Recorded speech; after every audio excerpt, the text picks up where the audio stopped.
The world cools into the mid-Pleistocene transition, and ice expands across higher latitudes while lowlands dry. In this shifting climate around 900,000 years ago, the ancestors of modern humans occupy narrowing refuges where water-edible plants and game still persist. Marine sediment cores mark stronger, longer glacial cycles as Earth's orbital rhythms reorganize, and sea levels fall tens of meters, exposing broad continental shelves that briefly widen coasts even as interior corridors close. In Africa, rainfall belts migrate and weaken.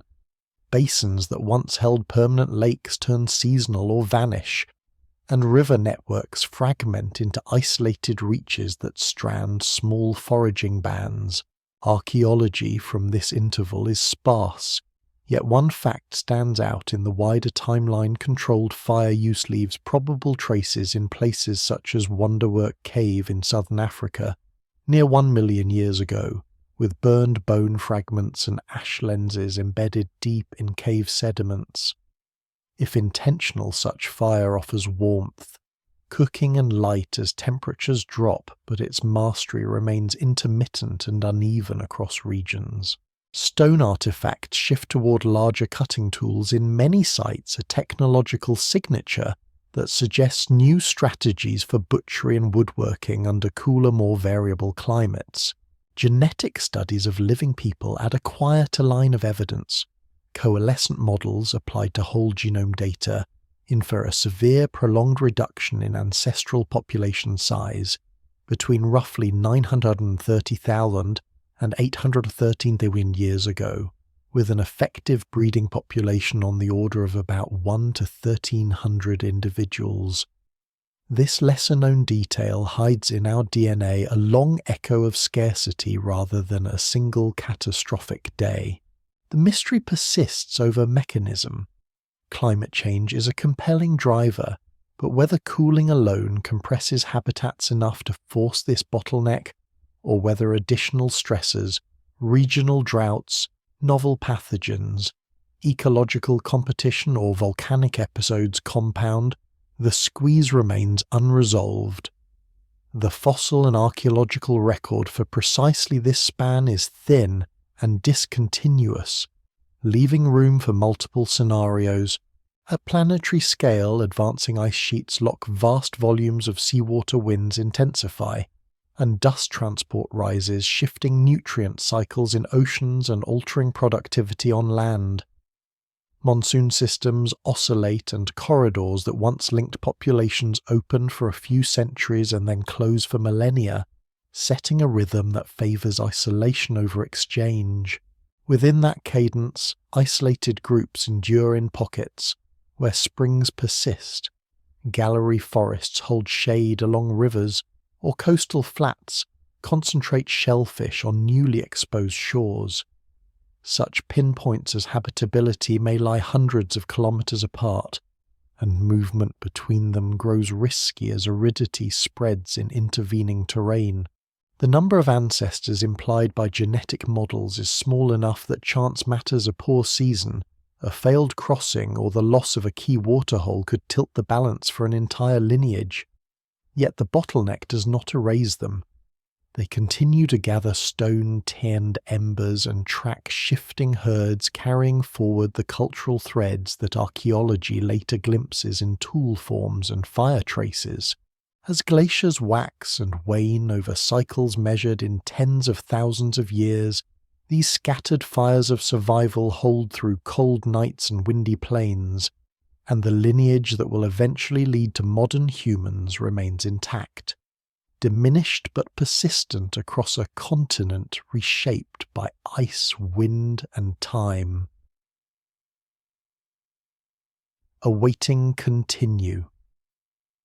The silence of the bottleneck deepens across millennia, leaving almost no bones, few tools, and only genetic echoes to mark its passage.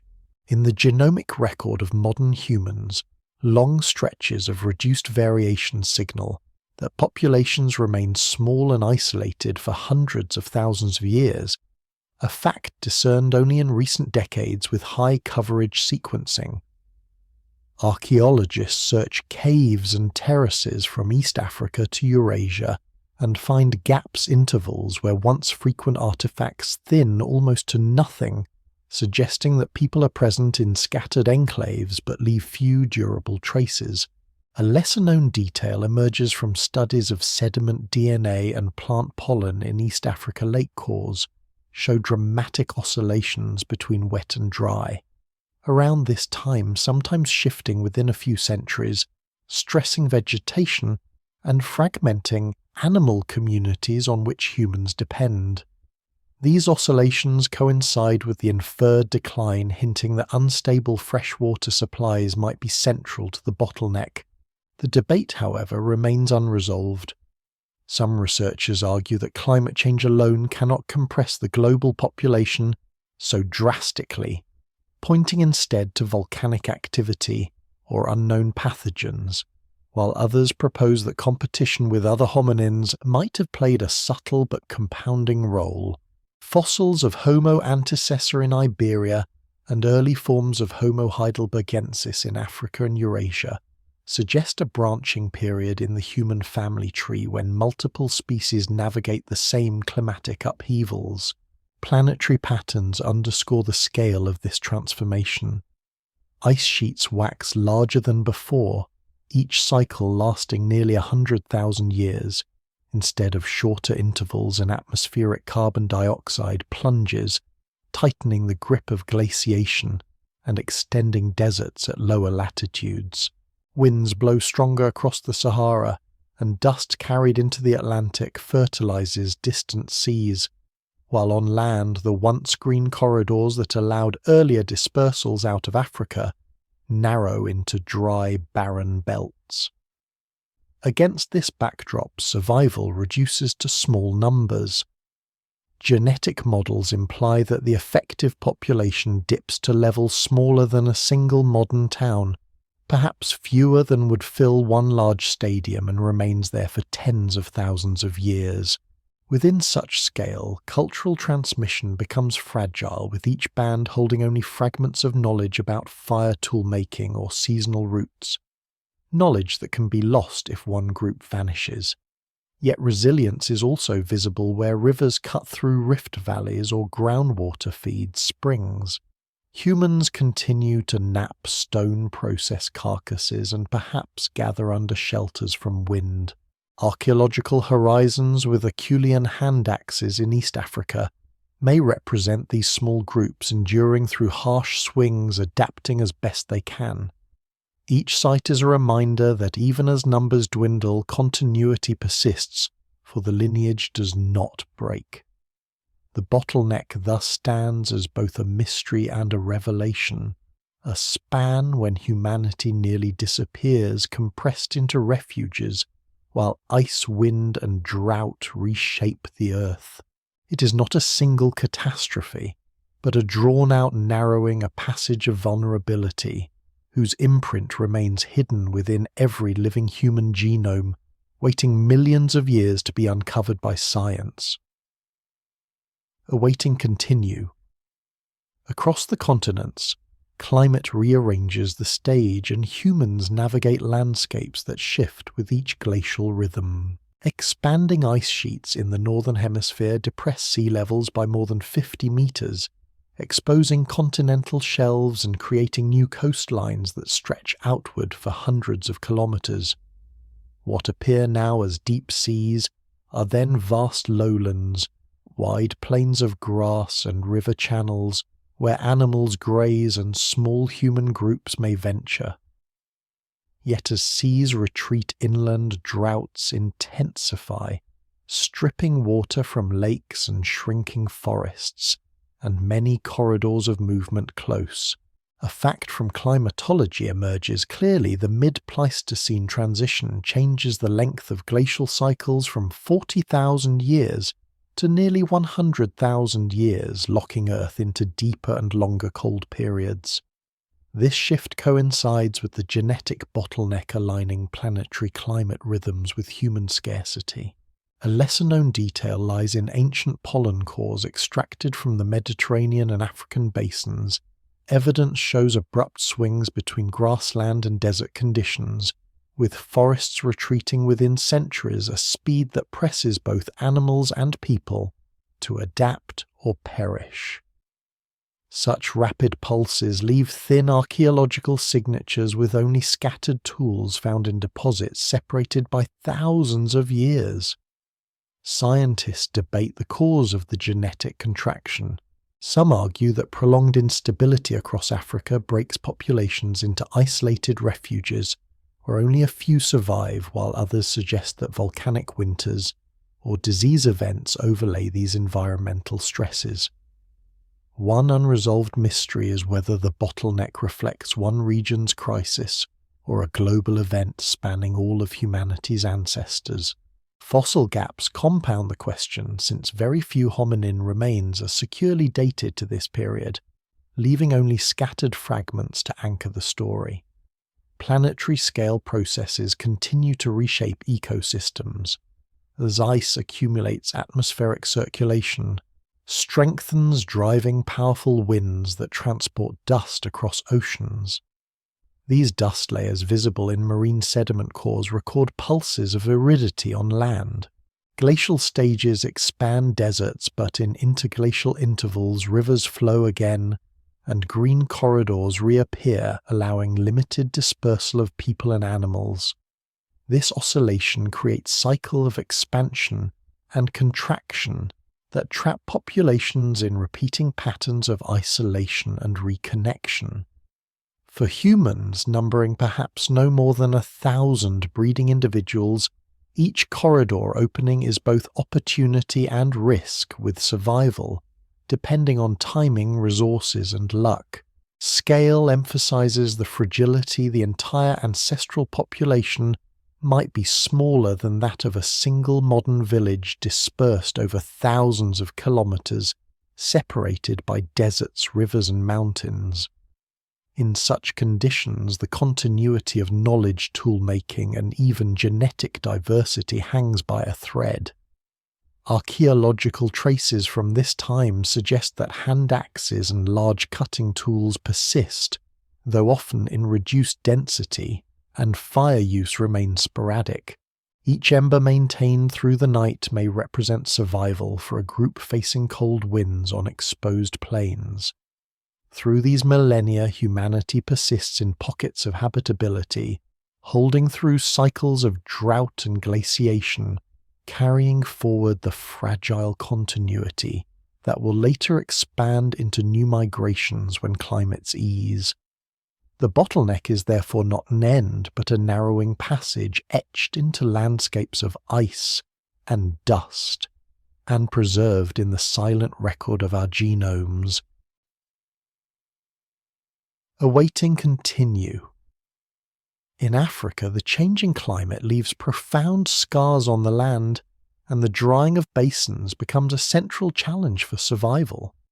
Rift Valley lakes that once stretched for hundreds of kilometers recede into shallow pools, and river networks fragment into chains of disconnected wetlands. Sediment cores drilled from ancient lake beds confirm this pattern, showing alternating layers of silts and evaporates that speak of water's arrival and retreat in cycles that could be devastatingly brief.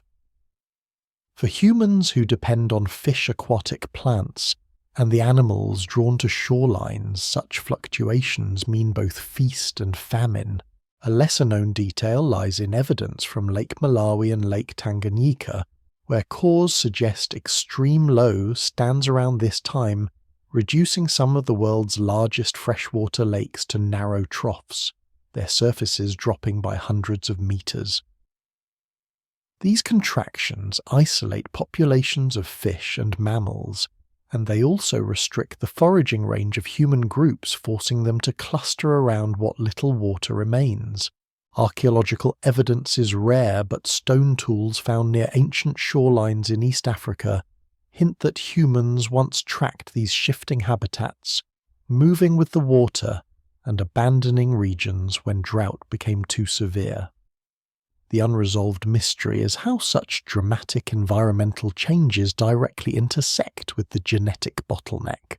Did prolonged drought alone cut the ancestral population to barely 1,000 breeders, or did the combined stress of glacial cooling and aridification push multiple populations into collapse simultaneously?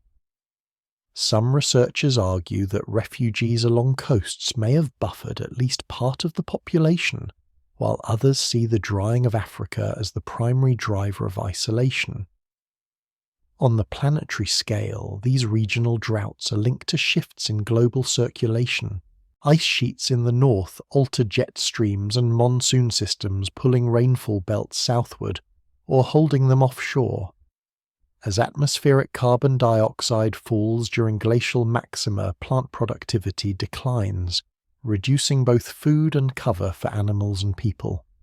Grasslands spread where woodlands once stood, and deserts advance into areas that had supported rivers and forests.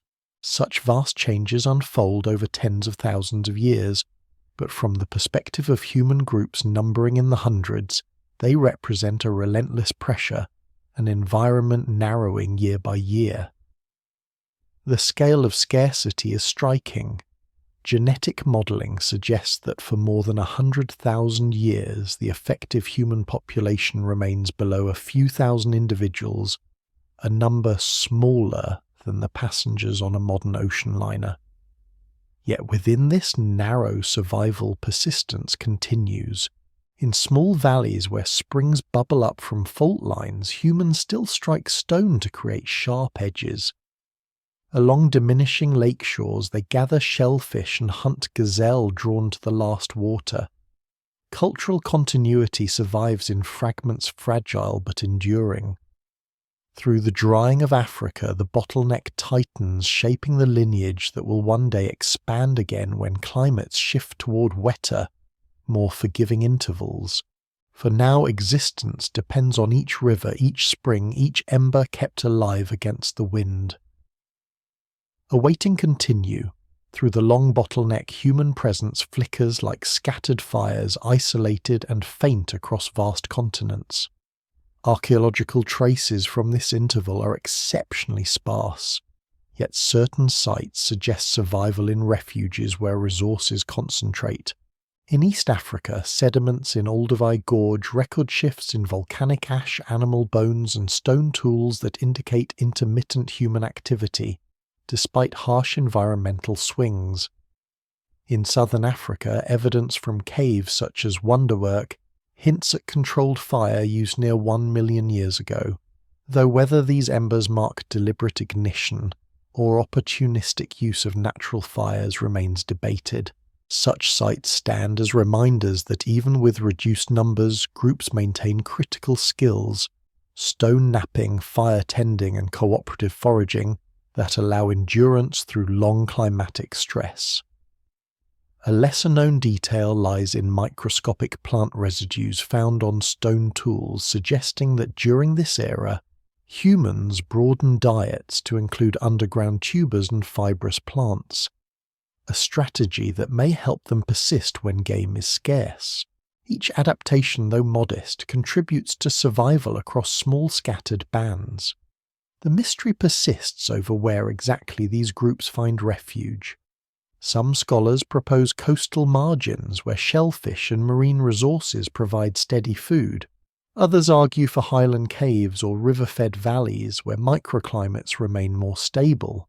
With so few fossils and artifacts from this period, the debate remains unresolved, leaving large stretches of territory silent and unaccounted for in the archaeological record. On a planetary scale, glaciers continue their advance and retreat, each cycle reshaping coastlines and corridors. As sea levels fall, land bridges open, yet the aridity of interiors prevents easy passage. Dust layers in ocean cores mark expanded deserts across Africa and Eurasia, a global signal of drought and wind. In such a world, surviving groups resemble isolated sparks scattered across a dark landscape, each community separated by hundreds of kilometers of uninhabitable terrain.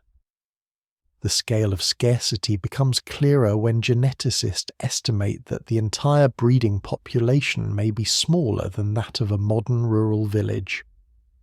Knowledge once carried through networks of exchange must now be maintained by only a handful of people in each group. The risk of cultural loss grows, for if a band disappears, so too may its tool-making traditions or fire use practices. Yet archaeological horizons show that Acheulean hand axes continue to appear, suggesting that core technological ideas remain intact across the Bottleneck, preserved and passed on through generations despite low numbers. The endurance of such tools points to resilience even as populations shrink. The continuity of shared practices helps anchor survival. Each ember kept alive in a cave hearth, each flake struck from a stone core is part of a long chain of persistence. Through these scattered fires of survival, humanity endures the Bottleneck fragile yet unbroken, awaiting the time when climates ease and landscapes open once again to allow expansion. The Bottleneck is not absolute erasure but a long narrowing, and within its constriction the threads of human lineage are quietly sustained. Awaiting continue. The story of this ancient narrowing is written not only in stone and sediment, but also deep within the genetic fabric of living people. Modern genomic analyses reveal long stretches of reduced diversity that trace back to the period between about 930,000 and 813,000 years ago, a signature that could only result from a prolonged decline in population size. These signals point to an effective breeding population of perhaps 200 individuals or fewer numbers so small that genetic drift in breeding and random chance could easily have erased entire lineages. A lesser-known detail is that this contraction appears to last for nearly 120,000 years, meaning that dozens of generations live and die under conditions of scarcity before recovery begins. Such endurance over geological time suggests that survival strategies, however fragile, were consistent enough to prevent extinction. Yet mystery remains over the exact resolution of this event. Some models suggest that a small core population survives in Africa, while others allow for survival in multiple scattered refugees across Africa and Eurasia. Fossil evidence is too sparse to clarify, leaving open whether humanity's ancestors huddle in a single region or persist in fragmented pockets separated by deserts and mountains. Planetary processes frame the backdrop. During glacial maxima, ice sheets cover much of northern Eurasia, lowering sea levels and strengthening winds, while tropical belts dry out and contract. During interglacials, water returns, lakes refill, and corridors briefly reopen, allowing some contact between groups. Each cycle is a planetary metronome swinging from cold to less cold, from dry to wetter, in rhythms that define the fate of every population.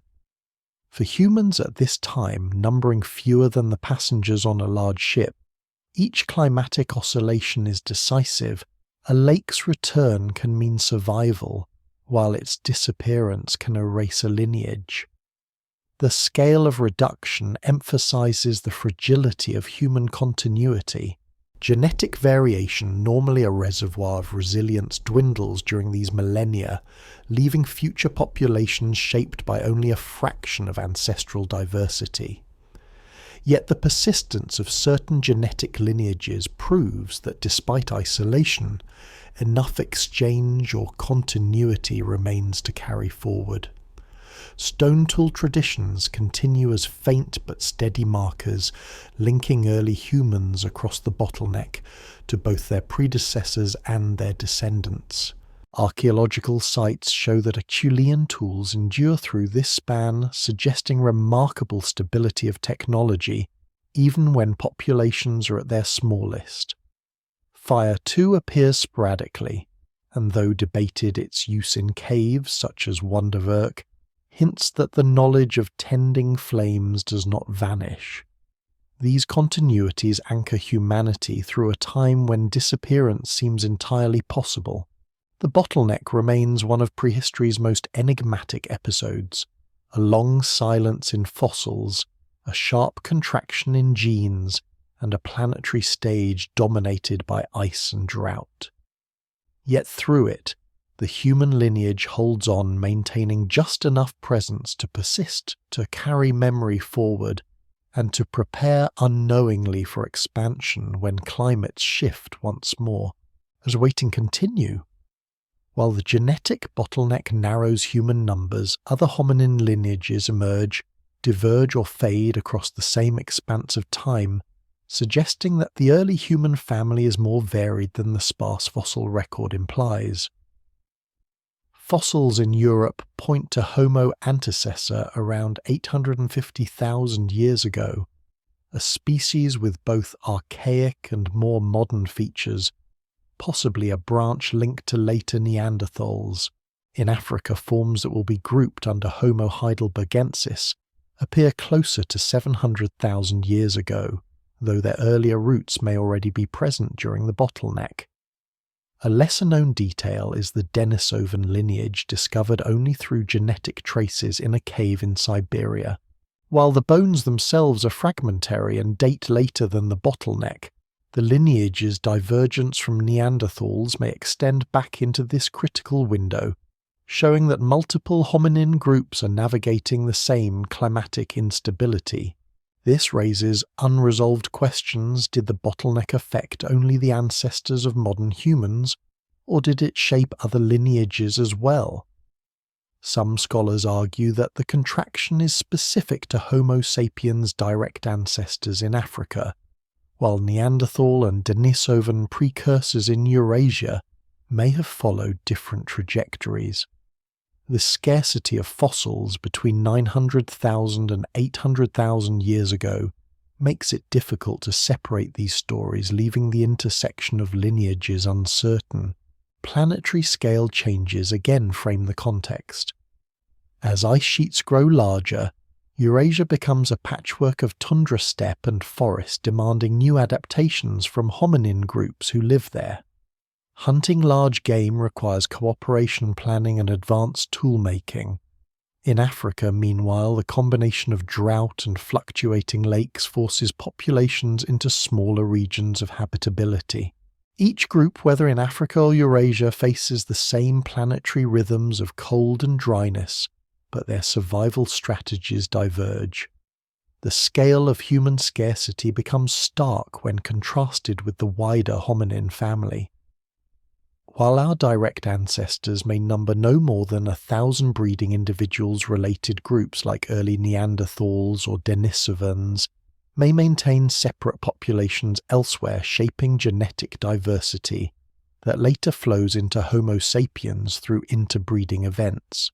Yet the precise relationship between these groups during the bottleneck remains unresolved. Did tiny surviving human populations ever encounter other hominins during this long interval, exchanging genes or cultural knowledge, or were they so few and scattered that contact was impossible? Until much later, the archaeological record leaves only partial answers. Acheulean hand axes persist across Africa and parts of Eurasia, while in some regions more advanced flake tools begin to appear. Fire use remains intermittent but does not vanish entirely, a continuity that may cross lineages.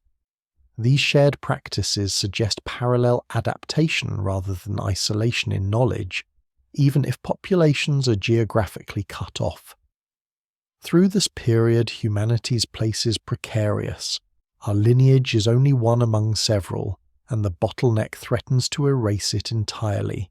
Yet survival continues, and when the climate shifts again toward interglacial warmth, the human population is still present, carrying forward the fragile threads of continuity that will later expand into the broader story of our species. Awaiting continue. The causes of the bottleneck remain a matter of enduring debate, for while climate instability is a consistent backdrop, The precise trigger that reduces humanity to such low numbers is elusive. One proposal emphasizes the mid-Pleistocene transition itself, as glacial cycles lengthen and intensify, rainfall patterns shift and deserts expand, cutting populations into ever smaller refuges. Another possibility involves disease, an invisible agent that could sweep through already stressed groups, leaving no fossil or sediment record to confirm its role. A third suggestion points to volcanic activity, particularly large eruptions that inject ash and aerosols into the atmosphere, cooling global temperatures and disrupting ecosystems. Yet none of these explanations alone fully accounts for the scale and duration of the decline, leaving the bottleneck unresolved in its cause. A lesser-known detail is that genetic reconstructions indicate the contraction lasts not for centuries, but for more than 100 millennia, suggesting that no single catastrophe suffices. Instead, a drawn-out combination of pressures layered one upon another may be responsible.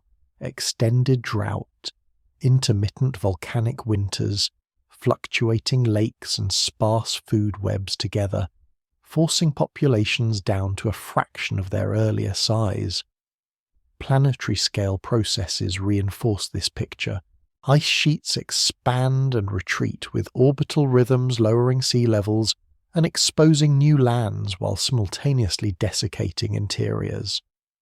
Dust fluxes increase as shown by thicker layers in marine cores, signalling widespread aridity on continents. Atmospheric carbon dioxide concentrations plunge to lower thresholds, limiting plant growth and altering the balance of ecosystems. The Earth as a whole seems to press inward on human survival, reducing options to a few isolated niches. The scale of scarcity during this drawn-out contraction can be imagined in terms of space, a population smaller than that of a modern village dispersed across thousands of kilometers of Africa, separated by deserts, rift valleys, and mountain chains. Each group may consist of only a few dozen individuals, and the chance of interaction across long distances becomes vanishingly rare. With so few people, the preservation of skills, technologies, and cultural practices depends on fragile continuity. Yet archaeology shows that Acheulean tools endure, hinting at remarkable resilience despite fragmentation. The mystery deepens when comparing this genetic bottleneck with the broader fossil record of other hominins. Neanderthal ancestors and Denisovan lineages appear to continue their own paths during this same interval, raising questions about why our ancestors alone suffer such a severe contraction. Was Africa uniquely vulnerable to the combined stresses of drought and glaciation? Or does the genetic signal simply capture events in one lineage while missing parallel declines elsewhere? These remain unanswered questions, and they frame the bottleneck as both a scientific puzzle and a window into humanity's extraordinary endurance. Through this long narrowing, humans do not vanish. They cling to refuges where rivers still flow, where coasts yield shellfish, or where springs rise from fault lines. Each small population carries forward the line, unknowingly preserving the possibility of future expansion. The bottleneck is therefore not an ending, but a crucible, where the lineage that will one day spread across the world survives against odds set by planetary forces. Awaiting continue. Over tens of thousands of years, the constriction begins to ease, though recovery is gradual and uneven across regions. Climatic oscillations continue, but interglacial phases bring warmer, wetter intervals that refill lakes and rivers, reopen savannas, and restore corridors for movement. Genetic evidence suggests that populations slowly expand from their lowest levels, with diversity increasing again after the long bottleneck. Archaeological traces align with this recovery in Africa and Eurasia. Acheulean tools become more widespread after 800,000 years ago. marking a return of human presence in larger numbers and broader ranges. A lesser-known detail is the appearance of more organised hearths, in some sites dated to this later period, suggesting that fire is being used with greater regularity. Though still debated, these hearths represent an important shift, providing warmth and enabling cooking that could extract more nutrition from limited resources. Such incremental advantages accumulate over generations, supporting population growth as climates permit. The mystery lingers, however, for how many times populations expand and contract before stabilizing. Some genetic reconstructions imply repeated pulses of growth and decline, with each interglacial allowing expansion followed by renewed stress during glacial advances. This rhythm could mean that humanity's recovery is not a single rebound, but a fragile sequence of gains and setbacks. Fossils from sites like Boxgrove in England, dated to around 500,000 years ago, reveal large organised hunting events that indicate greater population density and cooperation, but the timeline leading there remains patchy. Planetary scale forces continue to dictate possibilities. Ice ages persist with their new rhythm of roughly 100,000 years, and each cycle reshapes coastlines, rainfall patterns and habitats. As sea levels rise in interglacials, newly exposed plains are once again submerged, altering migration paths and isolating groups. As they fall during glaciations, land bridges return, but are often surrounded by inhospitable deserts or cold steppes. Human recovery occurs within this constant shifting, demanding flexibility and persistence. The scale of growth is modest at first. From a base of perhaps 1,000 breeding individuals, recovery to tens of thousands takes many millennia. Even so, this gradual increase lays the foundation for later expansions that will carry humanity far beyond Africa. The survival of lineages through the bottleneck ensures that genetic traits and cultural practices continue, providing the raw material for future diversity. Stone tool traditions, though stable for hundreds of thousands of years, are maintained and slowly refined, showing that knowledge is conserved even when populations are small. This continuity demonstrates resilience in the face of extreme vulnerability. By the close of the bottleneck and its long aftermath, humanity has endured a challenge that could easily have erased it. The lineage that survives is reduced, altered, and shaped by scarcity, yet it remains present and viable. As climates moderate and ecosystems recover, the path opens for population growth, new adaptations, and eventual dispersals that will connect continents.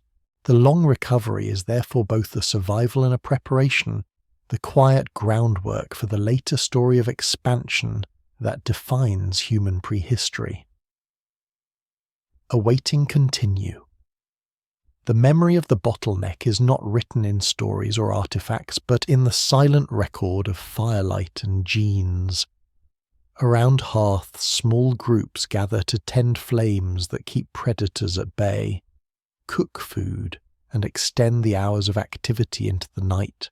These fires are fragile, often preserved by carrying embers from place to place, rather than igniting sparks anew, yet they symbolize continuity across millennia of scarcity.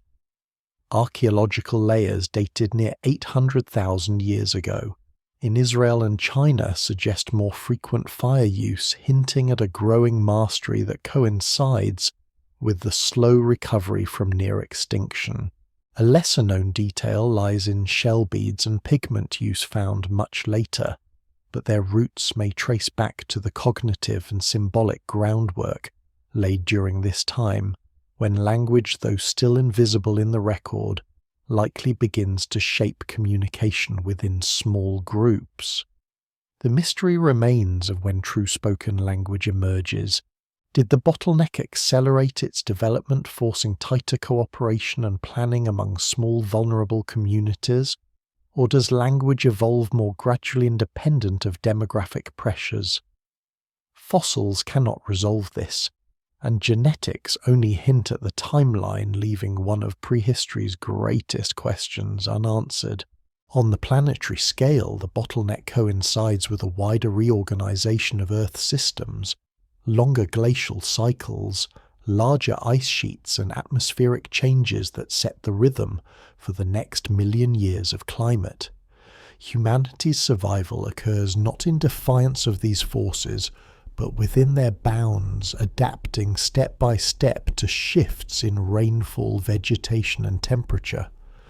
The scale of fragility is stark. Genetic modelling shows that for a period spanning longer than the entire existence of recorded history, humans persist in numbers so small that chance alone could have erased them. A drought a few centuries longer, a volcanic winter more severe, or the loss of one critical refuge might have left no descendants.